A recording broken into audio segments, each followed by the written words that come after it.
നമ്മുടെ ബിസിനസ് അതല്ലെങ്കിൽ നമ്മുടെ സർവീസ് ഇത് ഒരു കുട്ടിയോടോ ഒരു കുഞ്ഞിനോടോ താരതമ്യപ്പെടുത്തി കഴിഞ്ഞാൽ അതോടെ തീർന്നു നമുക്ക് ബിസിനസിന്റെ റൂട്ട്. കാരണം ഒരു കുട്ടിയെ നമുക്ക് വളർത്തി ആ കുട്ടിയെ വരുമാനം കൊണ്ടുവരുന്ന ഒരവസ്ഥയിലാക്കണമെങ്കിൽ, ജോലിക്ക് വിട്ട് വരുമാനം കൊണ്ടുവരുന്ന ആക്കണമെങ്കിൽ it wait more than 20 years. It will become 24 or 30 years. പക്ഷേ നമ്മൾ ഒരു സർവീസ് തുടങ്ങി,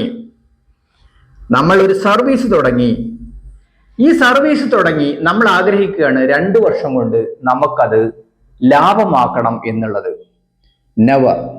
നമ്മൾ ആ സർവീസിനോ ആ ബിസിനസിന്റെ വളർച്ചയ്ക്ക് വേണ്ടി നമ്മൾ അങ്ങോട്ട് പണം ചെലവഴിക്കണം, നമ്മൾ എഫേർട്ട് ചെലവഴിക്കണം, ഒരു കുട്ടിയെ വളർത്തിയെടുക്കുന്ന പോലെ. അങ്ങനെ make it better and better, ദിവസം തോറും അത് ബെറ്റർ ആക്കി എടുക്കുക. ഒരിക്കലും വലുതാക്കാനല്ല, ബെറ്റർ ആക്കാനാണ് നമ്മൾ നോക്കേണ്ടത്. ഇവിടെ നമ്മൾ ശ്രദ്ധിക്കേണ്ടത്, കടം വാങ്ങാത്ത രൂപത്തിൽ എന്ത് ചെയ്യണം, നമ്മൾ ബെറ്റർ ആക്കണം. ഒരിക്കലും ബാങ്കിനെയോ അല്ലെങ്കിൽ മറ്റൊരാളുടെ കടമോ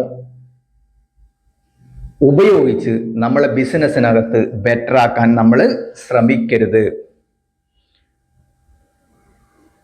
അപ്പോ